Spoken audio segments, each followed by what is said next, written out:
Hey guys, what's up? Nick here once again. It's my full video review of the Valve Steam Deck after one entire month of use. So let's get right into it.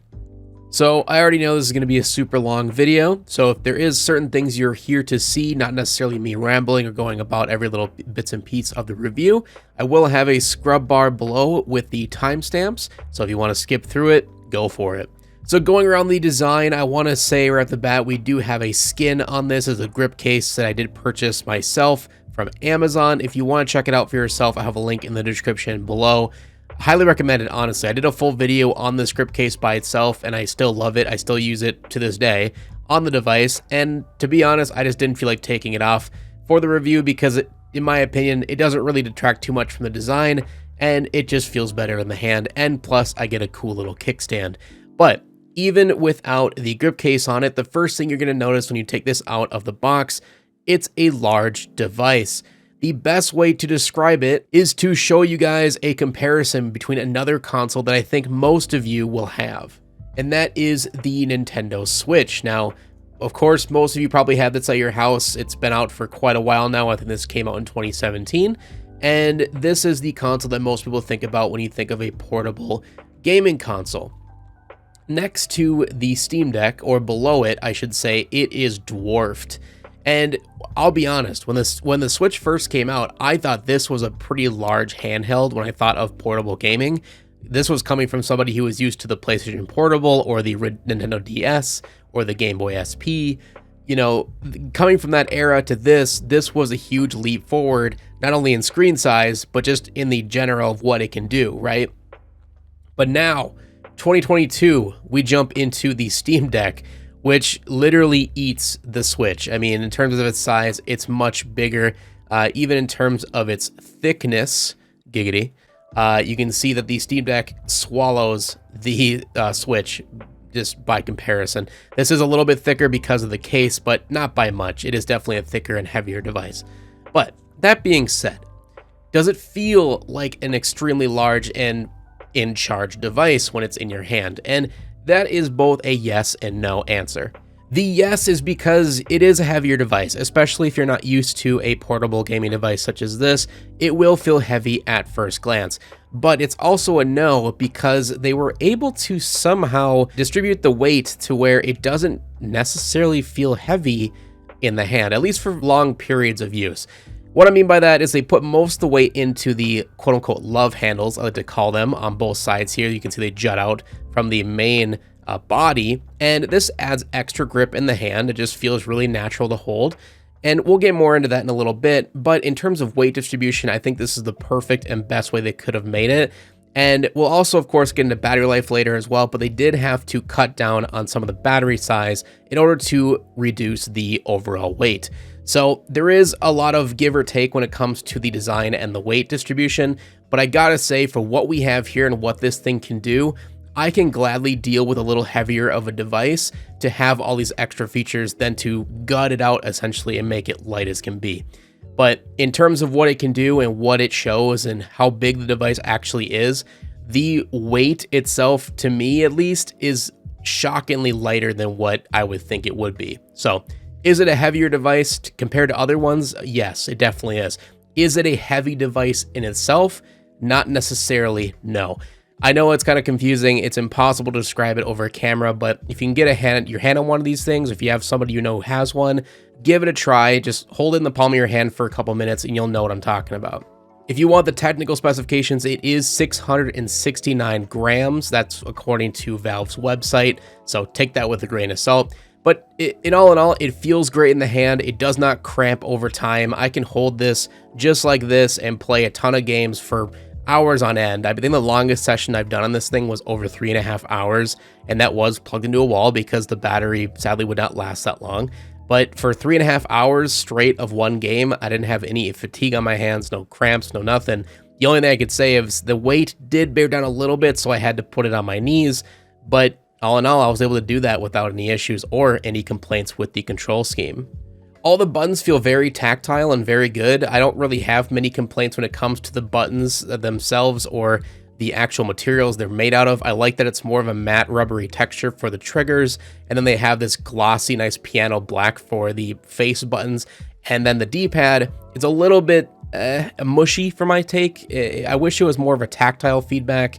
I know some people like the mushier feel versus the tactile. I'm a tactile guy. So the D-pad could be a little bit better, but to be honest, I mostly use the analogs anyway, and these are by far the best analog sticks on the market, let alone on a portable gaming system. I'm not even kidding you. Like, my favorite controller right now is the PlayStation 5 controller, and I have one of these things. I used this actually with the Steam Deck via Bluetooth. We'll get into that later. But even though I love the analogs on this guy, I was blown away when I got to feel these. I don't know what kind of technology they use for these analogs. I hope they don't deal with stick drift down the road like we've seen with the Switch. But yeah, but first impressions, and especially after a month of use, these are by far the best thumbsticks money can buy. And one other small complaint is with the Steam and menu buttons down here. They are strangely a very kind of cheap feeling button. I don't know how to really explain it. It's impossible to show on camera, but they're very, very mushy. They have little feedback. It's honestly sometimes kind of hard to tell if you've even pressed it all the way in. It's just these two buttons, I feel they definitely could have made a little bit better. I don't know, maybe make them out of better materials, or again, just give it some tactile feedback. I think they would have been perfect. But that's really my only complaints with the buttons. Even the back buttons aren't that bad. They have a nice tactile feedback, and they are difficult to press in, which I actually prefer. If these were easy to press in, I would accidentally hit them all the time. So I'm glad that Valve went the route of making them a little bit tougher to click in, and they do have a nice satisfying click feel to them. So good on you for that, especially with the triggers as well. They do have a nice force feedback, so these are just like your regular run-of-the-mill triggers, but that's a good thing. And they do, again, have a textured matte finish, so you're not going to slip off with extensive periods of gaming. That's really it. For the control scheme, I really have no other gripes with it. I think they did an excellent job with the design and with the touchpads as well. These are super nice. I love the way they look. I do have some stickers on there, so these are not deep brand stickers. These are just some third-party protective stickers for the D-pads. It's carbon fiber, but they give a nice textured feel to them. But the D-pads themselves, honestly, are really great. I didn't think I would use them at all. I truly thought I would just be using the thumbsticks and maybe the touchscreen from time to time, but I hate smudges on my screen, so I never use the touchscreen, like, ever. So I've actually been using the touchpad quite often, especially in desktop mode. But again, we'll get to that more later in the review. We do have a beautiful 7-inch 1280 by 800 resolution, 16 by 10 aspect ratio IPS LCD display. I know it's a huge mouthful of numbers and letters and all that stuff, but just to cut that all out, this is a gorgeous display. I was actually a little bit worried when I saw it was an LCD and not an OLED. A lot of the newer consoles, especially these portable consoles, are coming with OLED displays. But truthfully, I haven't missed an OLED display since using the Steam Deck. This IPS display is great. My only gripe with it, and this is the only gripe I have with the display, it is only a max of 60 Hertz. I do wish it went up to 120. That is a downside, and only 400 nits of brightness. Now, that being said, the brightness really haven't had that much of an issue, and it does get extremely dim. So if I were to give you guys a quick little example, we're gonna go all the way to the bottom. You can see that, like, even in straight darkness, I was laying in bed the other night, all the lights completely turned off. I couldn't even play this at its lowest brightness setting in complete darkness. I don't necessarily know why they made it go that low, to be completely honest, but hey, it's the options that are there, right? But when it comes to full brightness, it gets definitely bright enough for outdoor viewing. But I will say this is the 512GB model, which this does have an etch display, which is to help with reflections. So if you do have the cheaper model, the 256 or the 64GB model, you will not get that etch display, and you will get more reflections. And that's where the less brighter screen, which only goes up to 400 nits, might not be bright enough for at least a pleasurable experience when outside or outdoors. So keep that in mind. If you do end up using this on the go a lot, you might run into that situation. And of course, having the brighter screen will lower your battery life significantly, so it's another thing to take into account. So if they were to make a new version of the Steam Deck in the future, like a Pro version, I would love to see a brighter display. It doesn't even necessarily need to be an OLED, but that would be cool to see because the IPS display is amazing. Just make it 120 Hertz and make it a little brighter, and the display would be absolutely perfect. It is touch enabled as well, like I stated before. So yes, you can use this like a smartphone if you'd like, but if you're like me, I hate smudges on my displays, so I try to not use it as much as possible, but it is nice that it is an option. And it does have a built-in ambient light sensor, which is pretty dope. So it actually has an automatic brightness setting, which is off by default for some reason, at least for mine it was. You do have to go into the settings and go to the display settings and turn that on, but highly recommend you do so that it will save on battery life. And it is pretty good at detecting the optimal brightness for your surroundings. And now these are kind of hard to see. I'm going to try to zoom in a little bit, but you might see that little dot above the display on both sides. There's one there, and there's one there. These are your microphones, the dual microphone array, and it works flawlessly. They're actually really high quality microphones.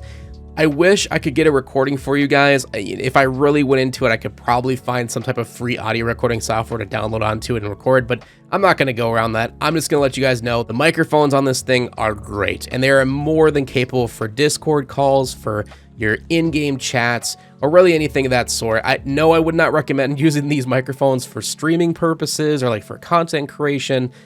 I don't think anyone would ever do that on a Steam Deck anyway, but if you are thinking of doing that, you're going to want to use some type of an external microphone. It will be better. But for what they are and the fact they're built in, they are definitely good. We do have stereo front speakers. Now these are embedded with what they call DSP for an immersive listening experience, and that is no slouch. They're not lying whatsoever. There's so many instances while playing games where I have been on the couch in the living room. I have the stereo speakers, maybe, let's see where we are right now, maybe a little louder, maybe about that loud, and my wife can hear this thing from the kitchen. These get super loud, like extremely loud, and the impressive thing is, even when they get to full brightness or full volume, they still sound clear as can be. They don't distort, they don't sound tinny. You know, they just are great. Very boomy bass as well. And they're not lying when it comes to the immersive listening experience. If you are head-on looking at the device and playing a game, for instance, there's certain games like Resident Evil Village, for instance, or maybe even like The Witcher 3, any type of very immersive game like that, that have 3D sound design, you can actually hear it. You'll hear it from left to right, and sometimes even sounds like it's coming from behind you, like a soundbar situation.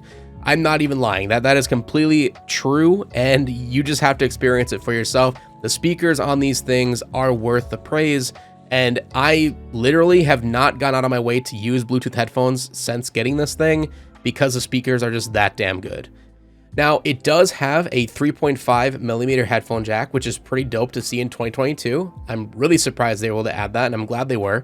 So if you do want to use an external microphone or an external headset that uses a 3.5, you can do that. It also, of course, does have built-in Bluetooth. We'll get more into that later, but it's really cool that you get all these options with your Steam Deck right out of the box without having to buy any additional accessories. And then it does have a USB-C port, which is what's used for charging, but it is also, of course, used for external ports. So it is technically a DisplayPort 1.4, which supports up to 8K upscaling at 60 Hertz or 4K up to 120 Hertz if you use an appropriate docking station.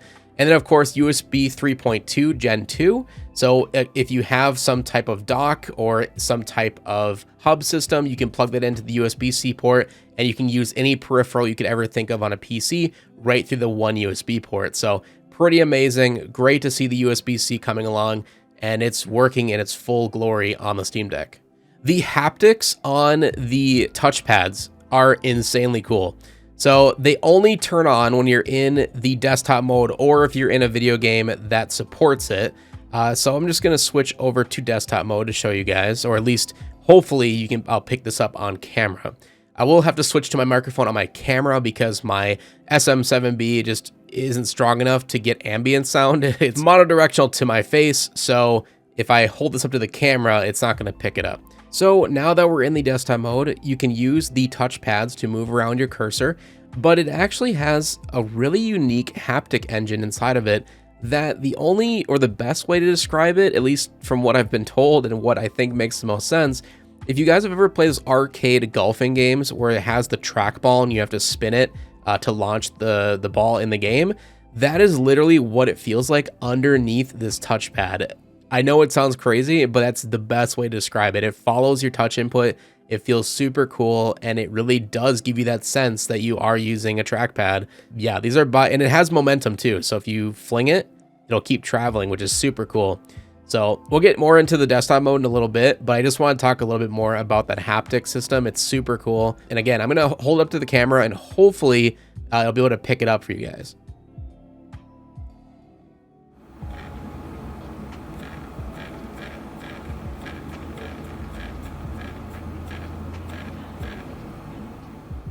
And kind of ending the conversation on the haptics. Now, there is actual haptic motors in the Steam Deck itself for in games. So for instance, in Flatout, if I'm running into a wall, it'll vibrate just like on a regular controller. Now, for instance, on the PS5 controller, the haptics in this thing, I've never opened one up. I've never looked up like essentially what's inside of these. But the way it works is you can feel the haptics going all the way up the arms and in the triggers themselves. So like for instance, if it's a racing game, and you have to pull the throttle, it actually will give you force to not push down all the way until you are at max throttle.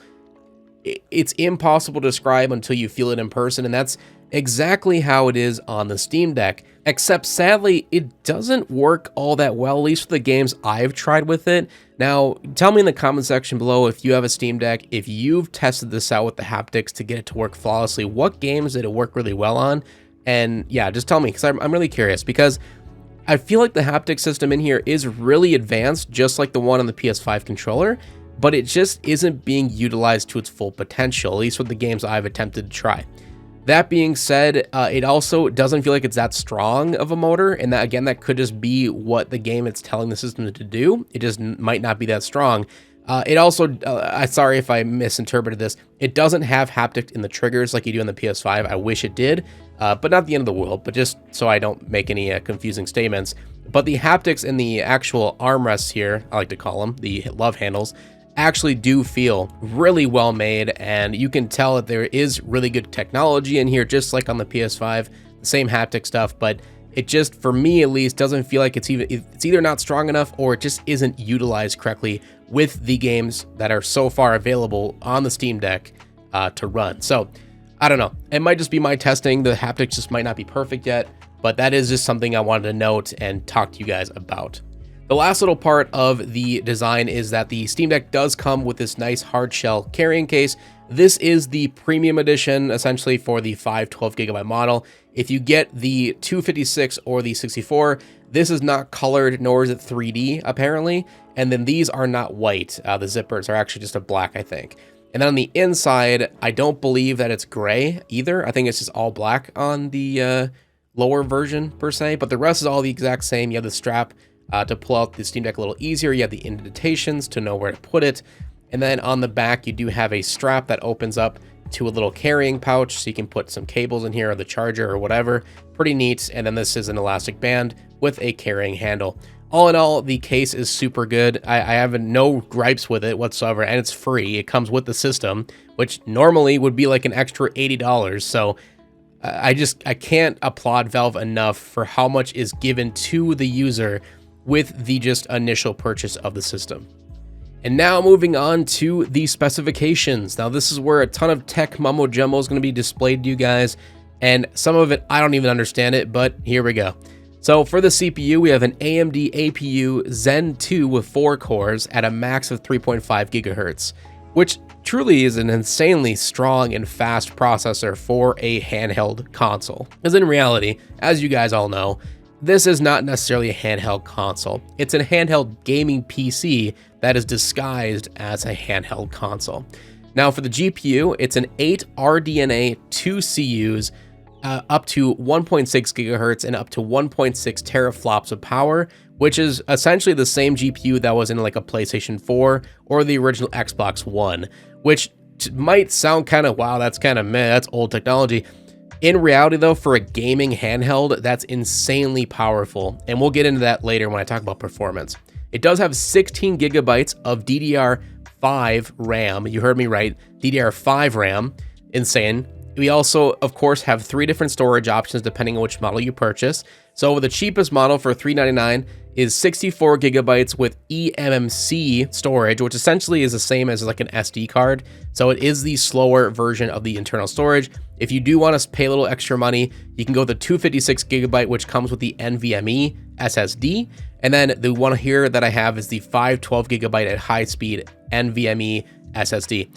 It does state the 512 gigabyte is a faster SSD than the 256, but from what I've heard and what I've seen, most people, I should say all people really, will not notice a difference whatsoever between the two. It's just how much storage do you want. And then on top of that, you do have an SD card slot underneath that you can install as much storage as you'd like. I went with the 512 gigabyte SD card, micro SD, and it works flawlessly. I literally have half of my games on the SD card and half on the internal storage, and playing them next to each other, launching them, exiting out of them, you name it. I don't really see any performance dips on either or.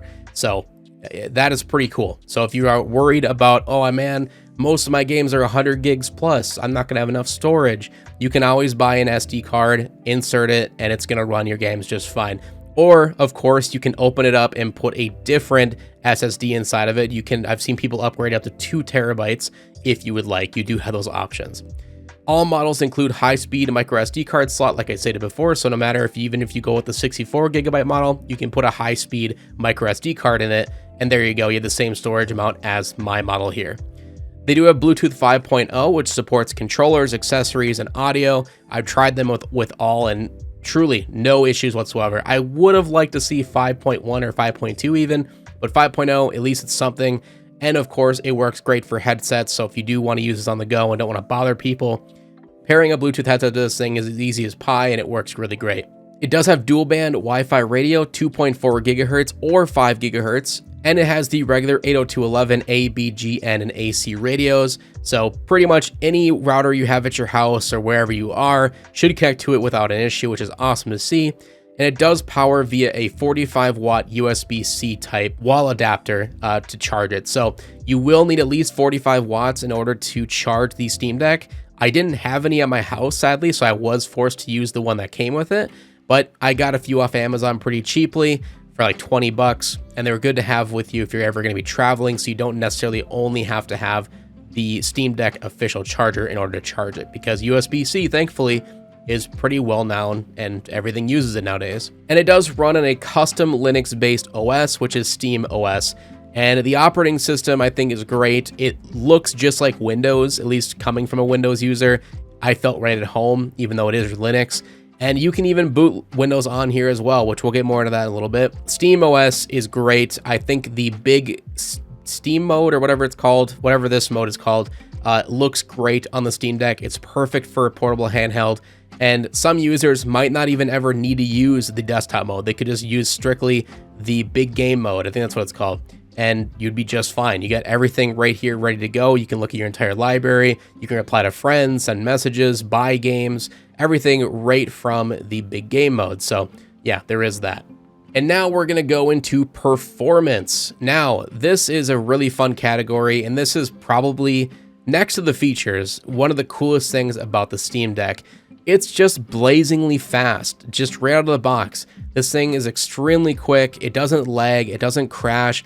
I have literally never had a game nor the system crash on me since I got it. That being said, though, the software is great. The utilization with SteamOS is awesome. I love the look of it. It's very fluid. It's very user-friendly. I was kind of worried about that at the beginning. It's like, this is going to be a whole new thing I got to learn and figure out. But no, in reality, it's super easy to learn. You got everything from your library to the store, friends and chat, media, right from the Steam button. And then you got your options button on the right, which goes to your peripherals, like your brightness, your audio, your microphone, Wi-Fi, airplane mode. You want your Rumble stuff. You can look over your friends list. You can go to notifications, battery performance, game performance, and then your help area. But when you're actually in your library, from here, you can look at what's installed on the deck. You can look at your all games, or it automatically sorts which games in your library will automatically work with the Steam Deck with little to no tinkering, which is pretty amazing. So definitely check out this area if you haven't yet on your deck, because this is where you'll find all of the games that are ready to go. Now, that doesn't necessarily mean that some games that don't show up on the list will not work. For instance, if you look here, I do have a couple games on my list that literally say do not, or basically that they're not supported. If you go to the game info area, they're unsupported on the Steam Deck, but I was able to get them to run without an issue. Some of them involve downloading some type of code that essentially takes out a piece of the game to make it work flawlessly on the Steam Deck. Other ones involve you just saying, I don't want to play online, I just want to do the single player mode, and boom, it works right away. So definitely don't get discouraged if you see a game that says unsupported. Give it a try, or more than likely there is a tutorial out there on how to get it working. With SteamOS, they also have weekly updates. At least it feels weekly at this point. They come out pretty often, and you can even opt in to be part of the beta channel, so you can switch right from here. I'm on the stable channel. I don't really care about getting the newest features as quick as possible. I want to make sure it's stable and isn't going to cause crashes. But if you don't mind that, you can do the beta testing or even preview testing to get the newest updates as fast as possible. But even on the stable version, I mean, I feel like I get updates once a week at this point, and it's really cool that Valve is this involved with the Steam Deck and keeping it up to date and making sure it's running it the way it's supposed to. When it comes to actual gaming performance, I mean, AAA games run on this thing without a hitch as long, again, as they are supported on the deck, like Grand Theft Auto, Resident Evil Village, Wreckfest, The Witcher 3. I can run all of these easily at 50 to 60 frames a second on low to medium settings. If you want to push it to high settings or even ultra settings on these games, it is possible, but you're going to have to be forced to lock it at 30 frames a second, which again, it's playable. That's 100% playable on a freaking handheld in the palm of your hand. It still blows my mind to this day. I'm gonna have some B-roll showing you guys some gameplay and all that, of course, but it's amazing to me how well games run on this thing without pretty much little to no tinkering. I mean, you can go into it, most of the games, especially like Resident Evil, go down to settings, graphics, and then set it to recommended, and it does a pretty good job at making sure it has a pretty steady frame rate with not lowering the graphics all too much. So if you're worried about getting this thing and that it's not going to play any of your games, worry no more, because this thing will run pretty much every game I've thrown at it without a hitch. And of course, if it's an older title, like, you know, older than 5 years, it's of course going to run, and probably even at ultra specs without an issue. I was pretty astounded that Resident Evil 2 Remake ran, I think I ran it at ultra at 30 frames a second without a hitch, and then I ran it at high at 40 hertz, 40 frames a second, no issues whatsoever. And that was the same for Village. So if it's a game that's pretty well optimized for PC, it's going to run without a hitch on the Steam Deck. The one thing I will say when it comes to performance, especially if you play it for a long period of time, is the fans. So I didn't talk about this about the design, but there is two vents. There's one on top and one big one on the back. This is the intake, and then this is the exhaust. So if you are playing a game, especially for more than 30 minutes, which you probably will be, I'd say about the 30-minute mark is when they really kick into high gear, especially if you're playing a AAA game. You will hear the fans. They're not super whiny or super annoying, but they are noticeable. They are loud. So if you're trying to play this like in a library, for instance, or a very quiet area, it's probably not the best device to be doing so. If you've ever used a gaming laptop, you'll know exactly what I'm talking about. As soon as you jump into a game, it kicks on the high fans and you will hear it. And that being said, yes, it does heat up over extensive periods of time, but not to the point of being uncomfortable or burning my hands.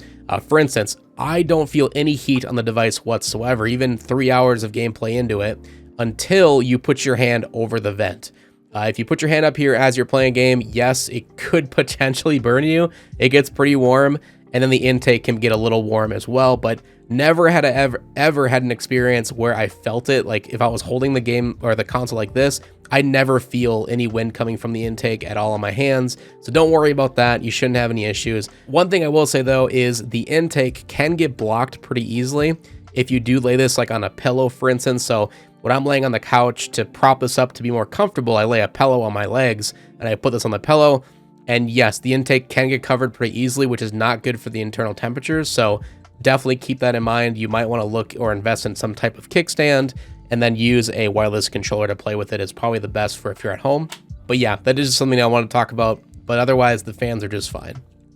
And now moving on to the features of the Steam Deck. And again, this is going to be the biggest section of the Steam Deck. This could be a section that could make it a video all of its own, but I wanted just to go over my top favorite features that I've noticed in the 1 month of using it so far. And I feel like I still find new things I can do with it every single day. So The best device for people who like to tinker with gadgets. Essentially what this means is if you love to mess around with settings and just try different things to get them to work better and better and better, this is the device for you. I'm a huge tech guy. I love messing with settings, and the fact that you can do that by going into the performance area and messing with different settings like GPU throttling and refresh rates and all that right on the go without any mods or downloading any specific new software is crazy to me. Super cool.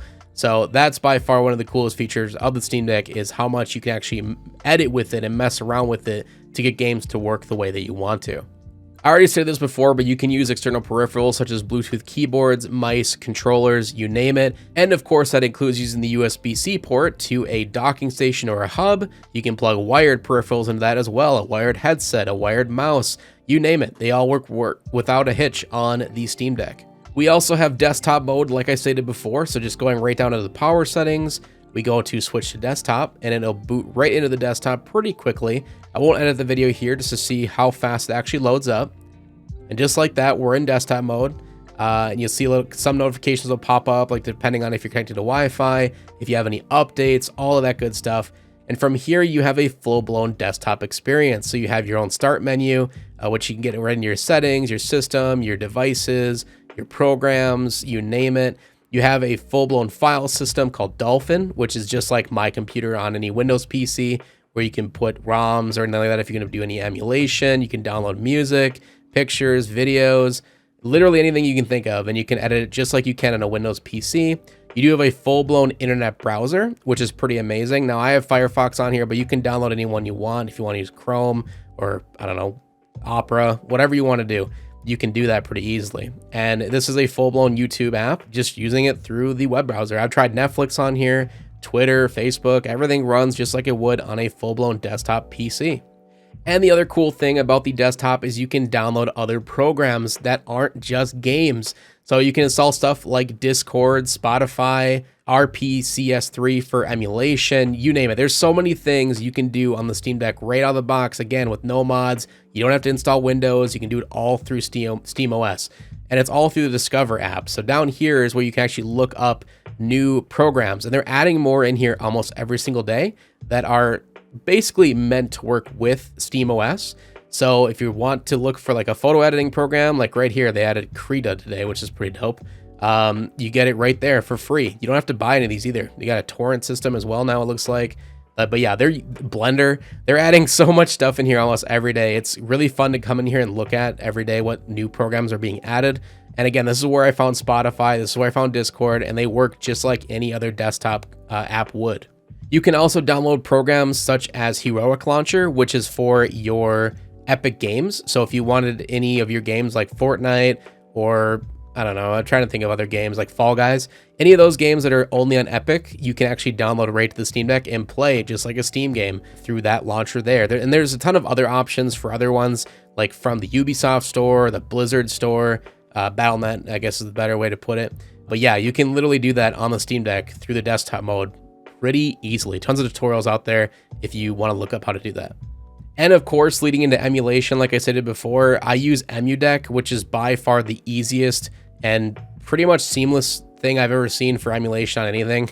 I literally download the program, and then you download the ROMs you want, you put them in the correct folder in Dolphin, and then you open up the game mode, and you'll see that it'll pop up right in your games list ready to go. So if I go over into my library, I go over to my collections, it'll automatically sort all of your games, all your emulated games based off what console they're in, as long as you put them in the appropriate folders.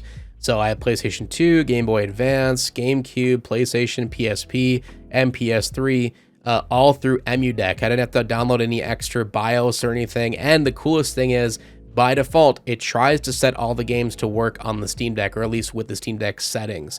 So EmuDeck is by far one of the coolest things I've ever seen, and especially on the Steam Deck. It's highly, highly recommended. Definitely go give it a try.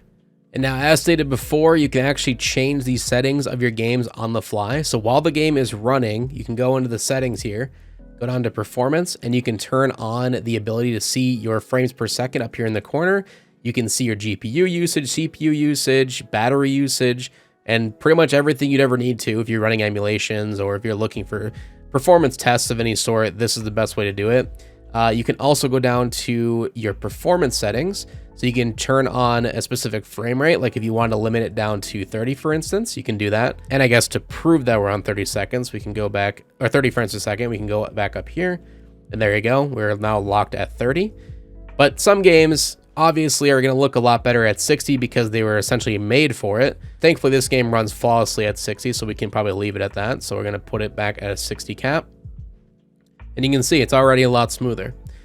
Again, this is a 60 hertz display, so you're not going to get anything higher than 60 frames. And if you do, it's not going to look any different, sadly. But hey, 60 frames a second on a display this big and this beautiful on a handheld, it's still crazy to me, like how good that is. And also, I am using this via Bluetooth on the PlayStation 5 controller, if you're wondering how I'm playing it.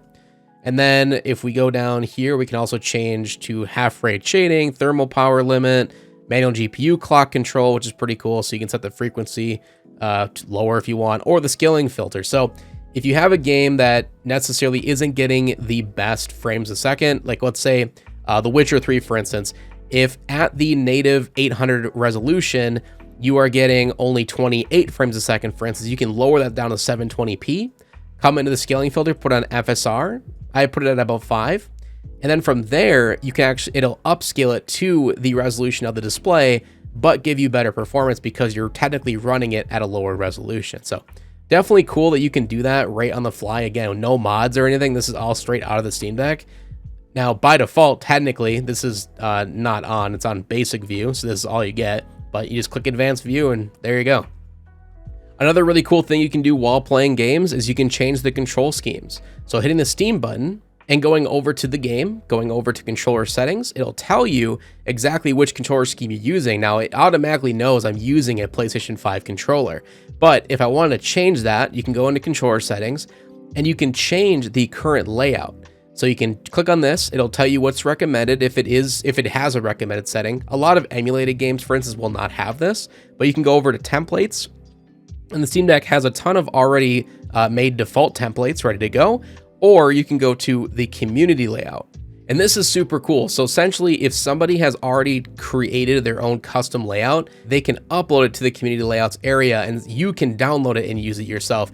I can't tell you how many times this has saved my life with emulating games. So for instance, most of them, the default control scheme just doesn't work. So you go into here, you go to community layouts, and someone will put one in here for that specific game, download it real quick, use it or enable it, and boom, you are ready to go. Super cool. And of course, if you would like, you can customize it to your heart's content by going to edit layout, and you can change all of your default keybinds right from here without any issue. And again, this is all straight out of the Steam Deck, like literally from the get-go. There's no extra modding or anything or downloads needed to do it. So insanely cool. And from the same menu, you can obviously go and exit the game as well. You can run multiple apps at once. So you can run apps such as Spotify or Discord in the background at the same time as you playing games. So if you wanted to use this to be in a call with a friend or listen to music, you can do that. Another thing I want to talk about as well is the community for the Steam Deck is amazing. It's super friendly, inviting, and everybody just wants to have fun with the Steam Deck. There's so many smart people out there making new tech, new mods, new programs every single day to work better on the Steam Deck than what we got from the get-go. One of the cool things that people have added from the Steam community is custom boot videos. So whenever you restart your Steam Deck or switch users or completely turn it off and turn it back on, you will get a custom little boot video, which I have installed myself. I absolutely love it. But yeah, you can literally do it any way you want and add as many videos as you like right to the boot menu. So pretty good, pretty cool.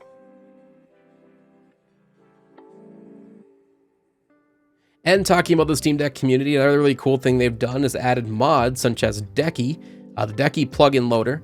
So you can download a ton of stuff from the store right here, which it's called the store, but they're all free. I've downloaded a couple ones called Music Control. So from this, if I'm playing Spotify in the background while playing a game, you can go right into here. And then every time I actually close out of this, so if I'm in the game playing around and like, oh, this song comes on my playlist, not a fan of it, let's skip it. I just click this button and then boom, just skip it right there. Or I can use the touch controls and do it that way too. Very cool. It shows the artist playing. It shows the album art and everything right from the get-go.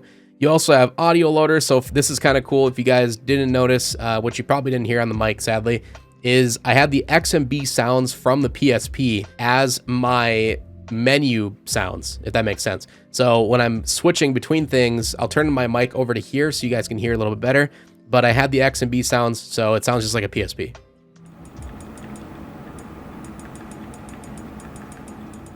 So pretty cool. They also have background music too, so if you wanted to download some custom ones, like I have the GameCube menu music and PlayStation 4 menu music, you can turn that on as well, just to give your Steam Deck a little bit more personality.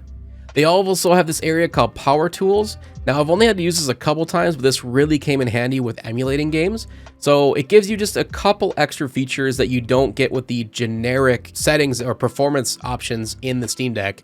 So as you can see, you can change things from your battery, your downclock memory, frequency limits, power play limits, and change the amount of threads being used on your CPU. This, again, comes in handy tremendously with certain PS2 games with the emulator. So Power Tools is definitely recommended if you're going to be emulating games. And then CSS Loader lets you change your theme for the actual Steam Deck itself. So I installed a couple before, but I ended up just not using them because I wasn't a huge fan of how they ended up looking. But there is a ton to choose from, and there's new ones being added almost every single day.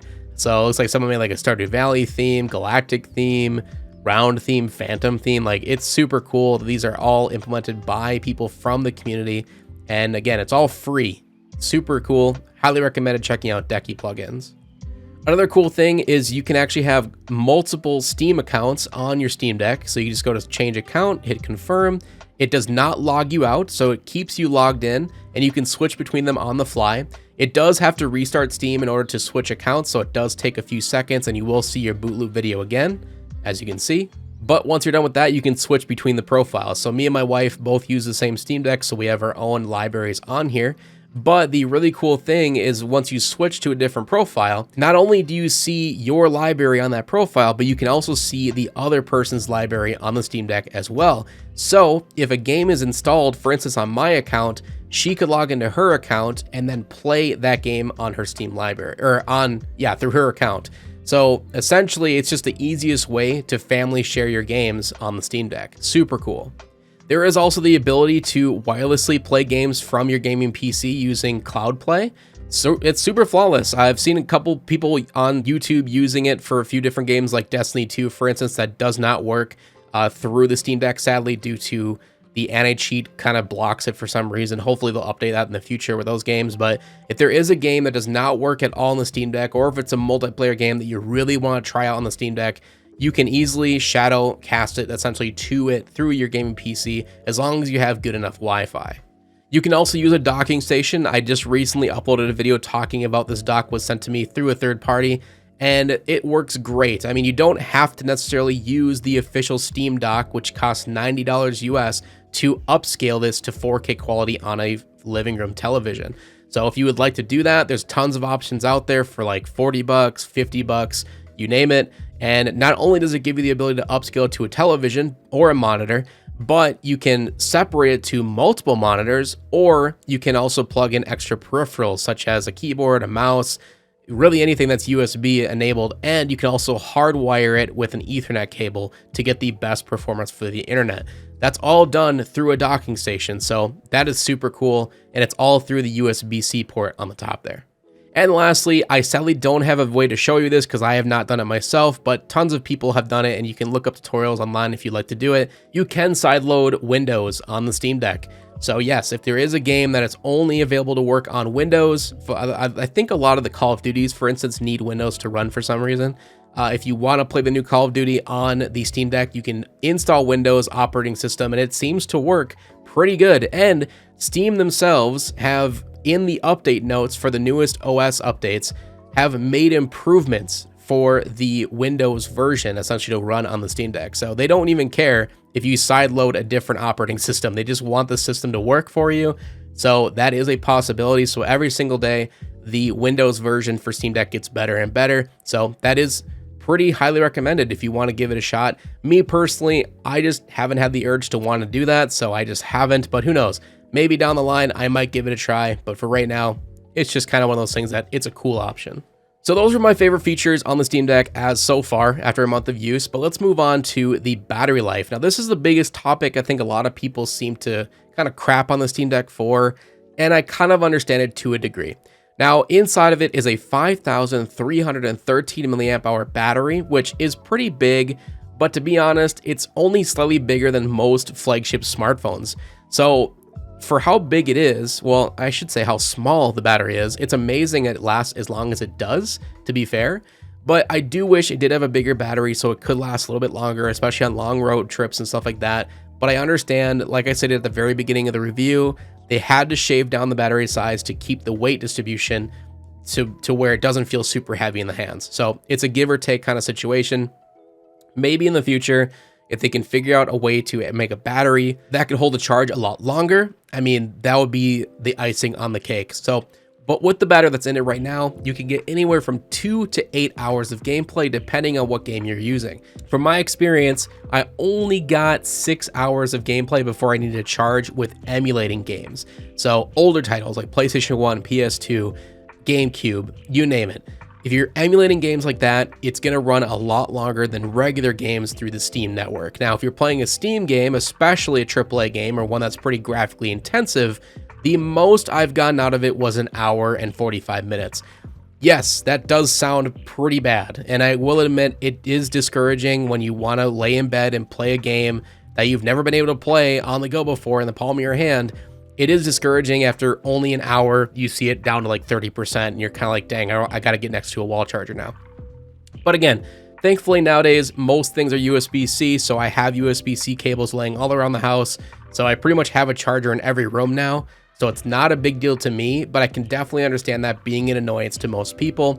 So if battery life is a big thing for you, or if you feel like you're not going to be near a wall outlet very often and on the go, then yeah, you're probably going to want to wait for the next iteration of the Steam Deck. Or you might have to look at even getting a power brick, which there has been videos of people using power bricks on the go with the Steam Deck and it charges it just fine. So as long as you get a 45 watt or higher power brick, it should be just cool, but it's one of those things like, do you want to have to bring that with you, or can you survive with only 2 hours of gameplay? Again, it just comes down to what you're doing with it. The one good thing, though, that is really cool is it does charge extremely fast. So just like a smartphone, it charges from 0 to 50% in about 45 minutes to an hour. So if you're sitting there, I don't know, you want to read a book or something, or just go do something else for 40 minutes, you can get half of your battery back pretty quickly, and that's an hour of gameplay if you're playing a AAA game. So yeah, it's one of those things. Battery life is probably the biggest issue with the Steam Deck thus far, but for me personally, I've been able to get over that hump because it isn't a big deal to me since I'm always near a charger as it is, and I have a car charger that also charges it without a problem. So the final verdict. The Steam Deck. Should you buy it? Should you go out and shovel out $400+ on a Steam Deck today? Yes.